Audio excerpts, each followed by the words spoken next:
हमने निश्चय किया था, इसलिए हम वहां तक पहुंच गए हैं। और निश्चय करना सबके बस की बात नहीं होती है। बड़े दुख के साथ मुझे कहना पड़ रहा है कि मौजूदा प्रदेश सरकार में जो हमें लीड कर रहे हैं वो पॉलिटिशियंस हैं, लीडर्स नहीं हैं। यदि वो लीडर्स होते तो हमारे देश के भविष्य के बारे में सोचते, आगे गंभीर होते, लेकिन वे ज्यादा से ज्यादा क्या सोचते हैं, अगले इलेक्शन के बारे में। तभी जो रिक्रूटमेंट्स होती हैं वो इलेक्शन के समय निकलती हैं। ये सब जो भी चीजें होती हैं इलेक्शंस के समय ही होती हैं। प्रदेश के भविष्य का क्या? मैं ऐसा क्यों कह रही हूं? क्योंकि स्कूलों का बंद होना ये अपने आप में बहुत बड़ी बात है। माननीय मुख्यमंत्री जी ने कहा 4803 स्कूल कम हो गए हैं, मर्ज कर दिए उन्होंने। हम उनकी पीसी पर आएंगे, विश्लेषण करेंगे उसका अच्छे से। लेकिन ये कितनी गंभीर बात है कि प्रदेश से इतने सारे स्कूलों का खत्म हो जाना एकदम, और प्रदेश में दारू के ठेकों का बढ़ना, नशे के व्यापार का बढ़ना। तो ये क्या कहलाता है कि हमारे जो नेता हैं वो विजनरी नहीं है, दूरदर्शी नहीं है, उन्हें सिर्फ और सिर्फ इलेक्शन से मतलब है। यदि उन्हें हमारे बच्चों से मतलब होता तो प्रदेश के जो इतने लाखों टीचर्स, हजारों टीचर्स उतरे हुए हैं सड़कों पर, उनकी सुनी जाती। यदि उन्हें मतलब होता हमारे बच्चों से, तो गांव गांव से जो बच्चे अपने अपने स्कूलों के सामने खड़े होकर प्रदर्शन कर रहे हैं, गांव ग्रामवासी कर रहे हैं, उनकी सुनवाई होती। हम जैसे लोग जो बार बार सीएम साहब से मीटिंग मांग रहे हैं, बात करना चाहते हैं, हमारी सुनवाई होती। क्यों नहीं सुनवाई करी जा रही है हमारी? तो इसीलिए ये प्रेस कॉन्फ्रेंस की गई है कि पक्ष अपना एक पक्ष रख रहा है, विपक्ष अपना पक्ष रख रहा है, लेकिन जो टीचर्स का पक्ष है वो कौन रखेगा? उस पक्ष को रखने के लिए आज हम लोग यहाँ पे मौजूद हैं। सबसे पहले मैं बात करूंगी एजुकेशन सेक्टर का जो प्रेजेंट सिनेरियो है हमारे हरियाणा में। माननीय मुख्यमंत्री साहब ने कहा कि सबसे ज्यादा बजट हरियाणा देता है। ऐसा नहीं है। 14.2% बजटरी एस्टिमेट्स हैं हमारे इस बार के, जो कि 1% कम है संपूर्ण देश के बजट एस्टिमेट से। नेशनल एवरेज से 15.2 है नेशनल एवरेज। हमारे जो देश भर में 51,000 सरकारी स्कूल बंद हो चुके हैं, देश भर के 51,000 बंद हो चुके हैं। और कल ही मनीष सिसोदिया जी ने बताया, यूडाइस डेटा के अनुसार 72,747 स्कूल बंद हो चुके हैं, सरकारी स्कूल। तो यहां से हम थोड़ा बहुत समझ सकते हैं कि जो हमारी मौजूदा सरकारें केंद्र के पे भी जो बैठी हुई हैं, वो एजुकेशन के मामले में इतनी संवेदनशील नहीं है। National institutional ranking framework, ministry of human resource development, government of India के मुताबिक हम शिक्षा की ओवरऑल कैटेगरीज में 3 साल से किसी भी रैंक पर नहीं है। हरियाणा प्रदेश की बात करते हैं, हमारा कोई भी college, top 100 medical college, top 100 law college, top 100 agriculture college या रिसर्च इंस्टीट्यूट हरियाणा का एक भी नहीं है। हमारी टॉप 100 यूनिवर्सिटीज में से एमडीयू की 78वीं पोजीशन पे थी, जो अब 94 पे चली गई है। इसका क्या मतलब है कि जो उच्च शिक्षा में भी है हम लोग पिछड़ रहे हैं। स्कूली शिक्षा में तो पिछड़ ही रहे थे, उच्च शिक्षा में भी हम पीछे जा रहे हैं। तो प्रदेश की मौजूदा सरकार बिल्कुल अगंभीर है शिक्षा को लेके। सरकारी स्कूल में दाखिले घट रहे हैं, इसलिए मर्ज करने की तैयारी चल रही है, ये कहा गया। जब आपको पता है कि बीमारी ये है कि वहां पर दाखिले घट रहे हैं, स्टूडेंट की एनरोलमेंट रेशियो कम है, तो बीमारी जो समस्या है उसका समाधान क्यों नहीं किया गया? समस्या का समाधान होता है। हमारे स्कूलों का दाह संस्कार क्यों किया जा रहा है? समाधान क्यों नहीं किया गया? अब मैं यहाँ पर बड़े गंभीर आरोप लगाती हूँ सरकार के ऊपर ही, वो ये कि स्कूलों में दाखिले जी आपकी वजह से घट रहे हैं। आपने पीपीपी पोर्टल से एडमिशन की शर्त जोड़ी, जिसके कारण जो आपका 2 लाख का आंकड़ा था कि आपने एडमिशन करवाने हैं, वो 66,000 पे ही सिमट के रह गया। 2,500 स्कूलों में एडमिशन नहीं हो पाए। दूसरी चीज, हमारे स्कूलों में टीचर्स नहीं हैं। एक भी भर्ती 2014 से इनके खुद के विज्ञापन निकाले द्वारा रेगुलर भर्ती नहीं हुई है शिक्षक की। सभी विषयों के शिक्षक नहीं हैं किसी भी स्कूल में। और इसमें यहाँ पे मैं एक और चीज ऐड करना चाहूंगी कि जो चिराग योजना है इनकी, वो भी प्राइवेट स्कूली शिक्षा को बढ़ावा देती है। साथ ही 5 महीने तक स्कूलों में किताबें नहीं आई थी। तो जब स्कूलों के ऐसे हालात होंगे तो अपने आप वहां पे स्टूडेंट एनरोलमेंट रेशियो कम होगी। तो इसके लिए जिम्मेदार कौन है? सरकार जिम्मेदार है। सरकार ने ऐसी परिस्थितियां पहले पैदा की, फिर उसका रीजन बताकर अब स्कूलों को बंद करने की तैयारी चल रही है। मॉडल संस्कृति स्कूल्स बनाए सरकार ने, ये कहा। सरकार से कोई पूछे कि मॉडल संस्कृति स्कूल आपने कहाँ नए बनाए हैं, पुराने स्कूलों का नाम बदल के मॉडल संस्कृति रख दिया। What is model in that schools? असल में क्या हुआ, उन स्कूलों की फीस बढ़ा दी गई, 500 रुपए फीस हो चुकी है, और वहां पर सीबीएसई से क्योंकि वो एफिलिएटेड है तो उनकी एग्जामिनेशन फीस 2 से 2,500 पहुंच चुकी है। जो एग्जामिनेशन फीस 500-700 रुपए रहती थी वो 2 से 2,500 होगी। इसके कारण मॉडल संस्कृति में भी दाखिले घट रहे हैं। ये कोई छोटी मोटी बात नहीं है। शिक्षक भर्ती, एक भी शिक्षक भर्ती नहीं हुई। मॉडल संस्कृति स्कूल में भी अब क्या किया जा रहा है, जो अनस्क्रीन्ड टीजीटी पीजीटी थे जिनको 5 वर्ष हो चुके हैं उनका तबादला किया जा रहा है, वहां से तबादला वहां से किया जा रहा है, लेकिन मॉडल संस्कृति स्कूल में वापस टीचर्स लाने का कोई तरीका नहीं है। जो एक तरीका था सेंटा के द्वारा वो बंद कर दिया गया है। 6 सितंबर को उसका एग्जाम होना था, वो रद्द कर दिया गया है। तो सरकार अब मॉडल संस्कृति के साथ क्या करना चाह रही है? यही करना चाह रही है ना कि टीचर्स वहां से खत्म हो जाएं। एक सिरसा के स्कूल की मैं बताना चाहूंगी, 29 टीचर्स का इकट्ठे ट्रांसफर हुआ है। 29 टीचर एक स्कूल से चले जाएंगे तो स्कूल में बचेगा क्या? और एक अभिभावक अपने बच्चे को ऐसे स्कूल में भेजेगा क्यों जहां जो स्कूल शिक्षक विहीन हो? तो पहले परिस्थितियां कौन बना रहा है? सरकार बना रही है परिस्थितियां, जानबूझकर बना रही है। फिर कहती है कि बच्चों की एनरोलमेंट कम है और फिर वो कह के स्कूल बंद कर रहे हैं। ये इनकी बहुत बड़ी साजिश है। एजुकेशन मिनिस्टर ने कहा था कि हमने 7800 पदों पर रिक्वेजिशन भेज दिया है हरियाणा स्टाफ सिलेक्शन कमीशन को, जो कि सरासर झूठ निकला। चेयरमैन एचएसएससी के द्वारा ये चीज नकार दी गई, वहां पे ऐसी कोई भी रिक्वेजिशन नहीं गई थी। अब हम आते हैं सीएम साहब की पीसी के ऊपर। माननीय मुख्यमंत्री जी ने प्रेस कॉन्फ्रेंस करके सारे शिक्षा जगत से जुड़े मुद्दों के बारे में बात की थी। अब उन्हीं को ही मैं थोड़ा उसका विश्लेषण करना चाहूंगी आंकड़ों सहित। माननीय मुख्यमंत्री जी ने कहा कि एक भवन में 4 स्कूल चल रहे थे और चारों स्कूलों को अलग अलग मान्यता दी गई थी, चारों स्कूलों के अलग अलग हेड थे और हमने केवल उन्हीं स्कूलों को मर्ज किया है, जो कि सरासर गलत है। ऐसा कोई भी स्कूल हरियाणा में नहीं है जिसमें चारों स्कूल इकट्ठे चल रहे हो, जिसके 4 हेड हो। 4 हेड कहीं पे भी नहीं है हरियाणा में। 3 हेड मैं मान सकती हूँ, 4 नहीं है चारों विंग के। पहली बात। उन्होंने फिर ऐसा कहा कि भाई 4 उनको ही मर्ज किया है, हमने कुछ अलग से कोई मर्ज थोड़े किया है। तो यदि आपको याद हो, एक लिस्ट आई थी 105 स्कूल की जिसमें लिखा था 3 किलोमीटर के दायरे के अंदर ये स्कूल है जो मर्ज किए जाएंगे। तो 3 किलोमीटर के दायरे तक वो बिल्डिंग चल रही थी, एक ही बिल्डिंग चल रही थी जो मर्ज की है। तो वो क्या था? ये खुद ही के आंकड़ों में, खुद ही की बातों में, खुद ही के फैक्ट्स में फंसते हैं और फंसते दिख रहे हैं ये पूरे अच्छे तरीके से। इन्होंने कहा कि हम लड़के और लड़कियों के स्कूल जो गांव में होंगे उन्हें मर्ज करेंगे, कोएड बनाएंगे। अब वो भी तो अलग अलग बिल्डिंग होगी, कोई एक बिल्डिंग को तो मतलब ताला लग रहा है। ये कह रहे हैं हम किसी बिल्डिंग को ताला लगा रहे हैं, मैं कह रही हूँ लगा रहे हैं, झूठ बोल रहे हैं। लेकिन 117 माध्यमिक विद्यालय शिक्षक विहीन थे, माननीय मुख्यमंत्री जी ने बताया।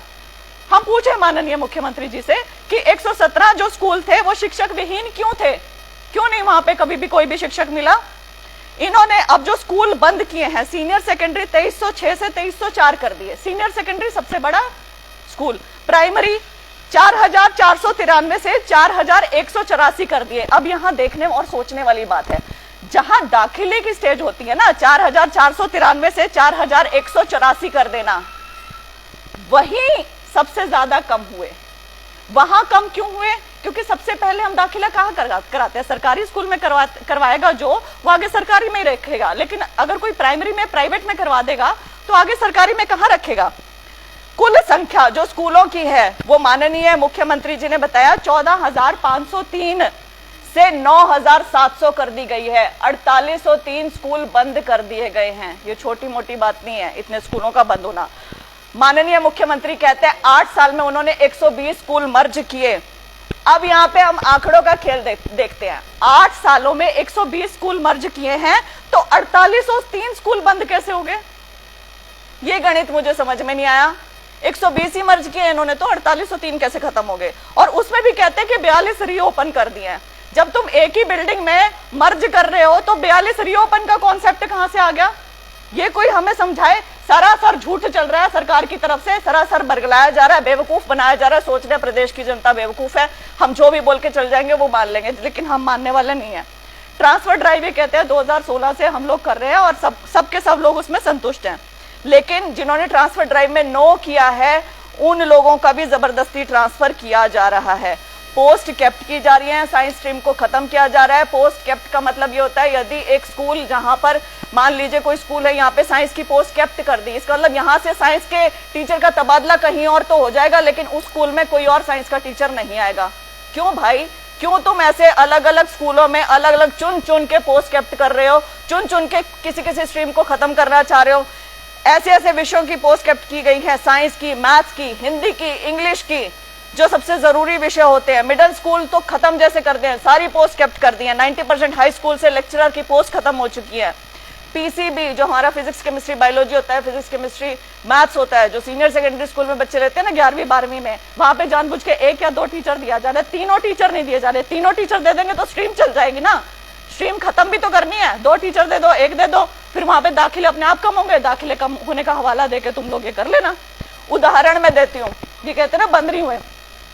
गांव ढाणी, मोहब्बतपुर, मंडी, आदमपुर, हिसार में राजकीय उच्च विद्यालय, इसका MIS पोर्टल ही बंद कर दिया गया है। जारी सूची में भी स्कूल का नाम काट दिया गया है, जबकि गांव की आबादी 6000 है, विद्यालय में बच्चों की संख्या 162 है, लेकिन स्कूल बंद। अध्यापकों की मांग यहाँ पे मुख्य अध्यापक 1, SS English 2, Hindi Sanskrit 2, math science 2, drawing PTI 1 ये चाहिए। GSS नगूरा में भी 140 लड़कियों के पास पॉलिटिकल साइंस थी, लेकिन सरकार ने शिक्षक की पोस्ट ही खत्म कर दी। Government middle school Maluka, Hathin, Palwal 380 बच्चे थे 6ठी से 8वीं तक, लेकिन केवल 2 टीचर वहां पे छोड़े हैं। GHS उरनाई, पेहोवा, कुरुक्षेत्र में 6ठी से 8वीं तक 48, 9वीं से 10वीं तक 47। एक TGT अध्यापक पढ़ा रहा था जो मार्च में रिटायर हो गया, उसकी पोस्ट केप्ट कर दी। 95 संस्कृत से बच्चों पढ़ रहे थे, उनका भविष्य अंधकारमय कर दिया इन लोगों ने। ऐसे इतने सारे उदाहरण है, मतलब इतने सारे उदाहरण है, आ रहे हैं बाहर और लोग बताए जा रहे हैं इन चीजों को। इतना ज्यादा मतलब पेन हो रहा है ये सब चीजें देख कर कि सरकार ये सारी चीजें जानती है, लेकिन फिर भी ये कर रही है। अब सरकार का जो मंशा मुझे लगती है वो बड़ी ही विशाली मंशा लग रही है। जो हमारे स्कूल की जमीनें हैं उनकी रजिस्ट्री करवाई जा रही है, राइट। ये कह रहे हैं स्कूल की जमीनें हम स्कूल को ही बंद नहीं कर रहे हैं, लेकिन स्कूल असली में बंद हो रहे हैं, ताले लग रहे हैं। तो हमारा सबसे महत्वपूर्ण सवाल ये है कि आप इन स्कूलों की बिल्डिंग्स का जो बंद हो रहे हैं उनका करेंगे क्या? हमारे और भी महत्वपूर्ण सवाल हैं, जो एक सवालों का लिस्ट, 20 सवालों की लिस्ट मैं मीडिया को दूंगी, जो आप कृपया करके इसे छापें और कृपया करके ये सवाल सीधे सीधे माननीय मुख्यमंत्री, शिक्षा मंत्री जी से पूछें। जो माननीय मुख्यमंत्री जी ने पीसी की थी, उनकी पीसी और 2 दिन पहले शिक्षा मंत्री जी ने पीसी की थी, उन दोनों के आंकड़े मिसमैच करते हैं। दोनों के आंकड़े मिसमैच कर रहे हैं। माननीय मुख्यमंत्री जी ने कहा 11 से 12,000 रिक्रूटमेंट होगी, शिक्षा मंत्री ने कहा 15 से 16,000 रिक्रूटमेंट होगी। असली में रिक्रूटमेंट 38,476 टीचर्स की होनी चाहिए थी, जो 35,900 कुछ कर दिए गए और अंत में आके 11,000 पे आ गए हैं। जो 30% वैकेंसी थी टीचर्स की, वो कैसे 11,000 पे आ गई, वो मैं आपको अब बताना चाहूंगी। एक JBT, हम जानते हैं JBT, TGT, PGT, ये सब चीजें। तो JBT जो स्ट्रीम है वो माननीय मुख्यमंत्री जी ने कहा है कि हमें वो चाहिए ही नहीं, वो उन्होंने सरप्लस कर दिए, वो उन्हें मतलब कि उन्हें JBT अब चाहिए ही नहीं है। तो यदि आपको JBT नहीं चाहिए तो आप 2014 से एस्टेट क्यों करवा रहे थे भाई? आपने इन लोगों को योग्यता लेने दी, आपने कहा तुम योग्यता लो, हम पहली कलम से तुम्हारी भर्ती करेंगे, दूसरी कलम से करेंगे। कहाँ गई भर्तियां? क्यों नहीं की भर्तियां? अब कहाँ जाएं ये बच्चे? बहुत सारी महिलाएं स्टेट पास है, यहाँ इतनी सारी महिलाएं आई हुई हैं, इतने सारे टीचर्स आए हुए हैं, ऐसे नहीं आए हुए हैं। ये मतलब मुख्यमंत्री से पूछना चाहते हैं, सवाल करना चाहते हैं कि जब आपको भर्ती निकालनी ही नहीं थी तो आपने योग्यताएं क्यों लेने दी? 8 साल से कोई ये JBT की भर्ती नहीं हुई और अब आगे होगी भी नहीं।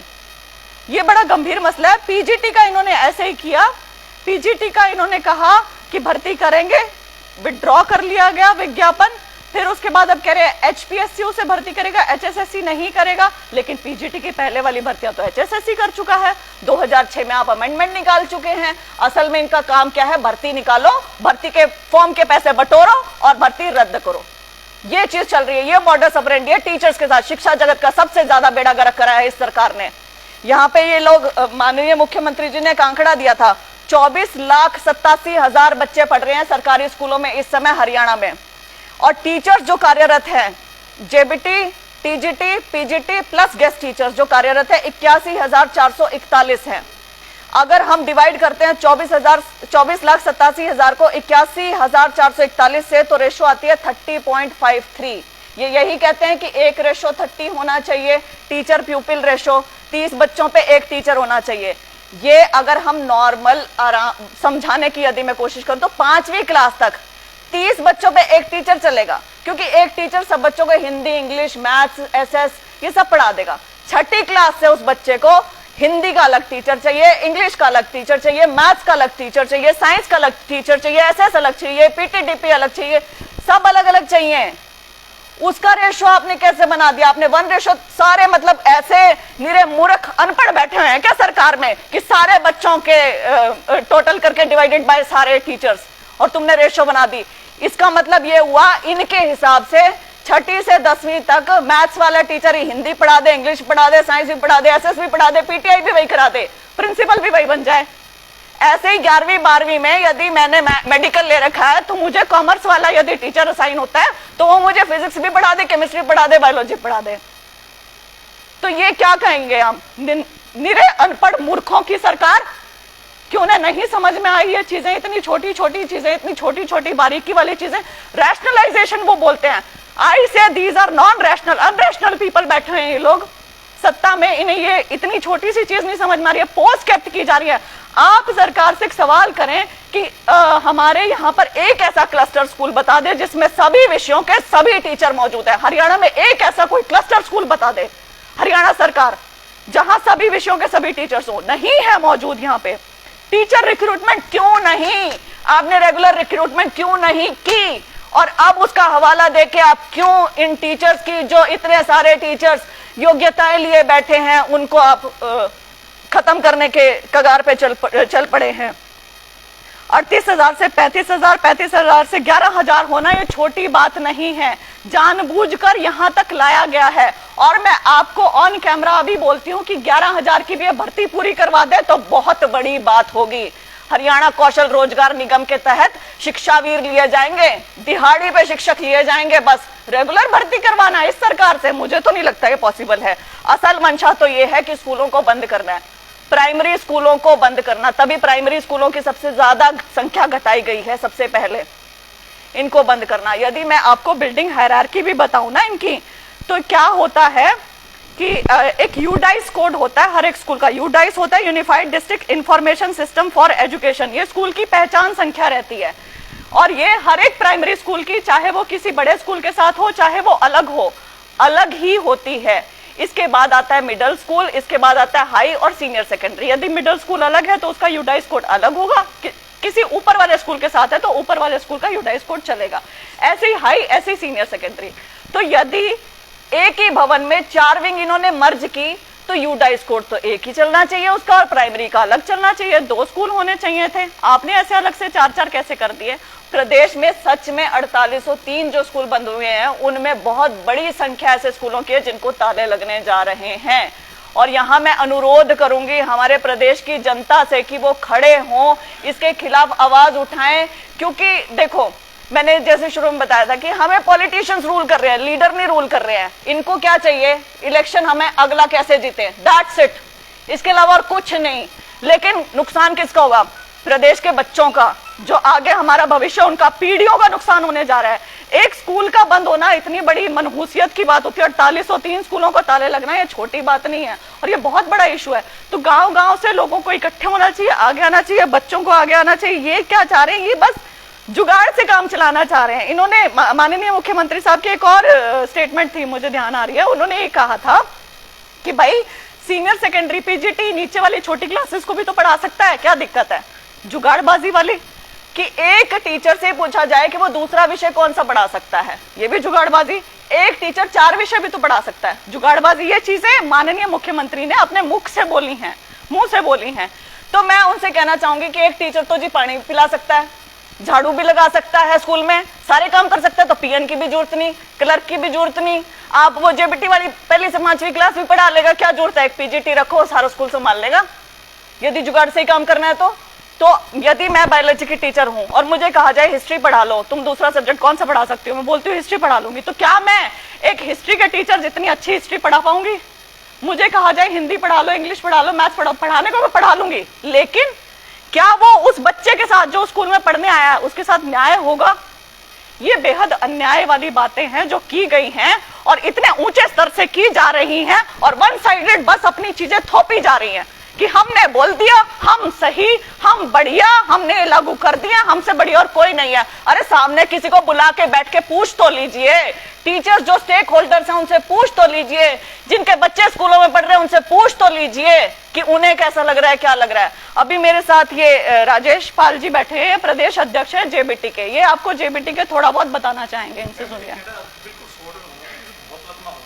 पता भी ऑलरेडी सबको पता भी है और हर जगह छप भी चुका है जी चीजें आपने बताई। जी जी जी जो मीडिया में मेन बात जानी है ना, या एक या दो चीज जो जानी वो मैं लिख चुका हूं। बस शॉर्ट में जो चल जाए, जो पता लगे, मैसेज पहुंच जाए। मैसेज तो ये है, देखिए स्टेक होल्डर्स को बुलाएं। आप दोबारा बता दीजिए बिल्कुल शॉर्ट में 1 या 2 मिनट में जो कवर हो जाए इसमें, क्योंकि जो जा सके मैसेज वही है। आप वो बता दीजिए कि आज जो कॉन्फ्रेंस की है आपने किस मुद्दे को लेकर की है और आगे आप क्या करने वाले हैं इसको लेकर, लोगों को क्या करें, क्योंकि कुल मिला के यही चीज है। जी जी अपना बिल्कुल शॉर्ट में आ जाइए, क्योंकि बहुत लंबा इतना जो है ना पेपर में, पेपर के लिए आप देखिए अपना घर घर जाएंगे, मीडिया में जो चल रहा है लोगों को जगाएंगे, बिल्कुल शॉर्ट में और सरकार का जीना मुश्किल करेंगे अगर सरकारी अपने फैसले को मेन सब्जेक्ट साइंस की पोस्टें प्लस 2 हेड से प्रत्येक जगह से खत्म कर दी गई है। हाँ, ये मुझे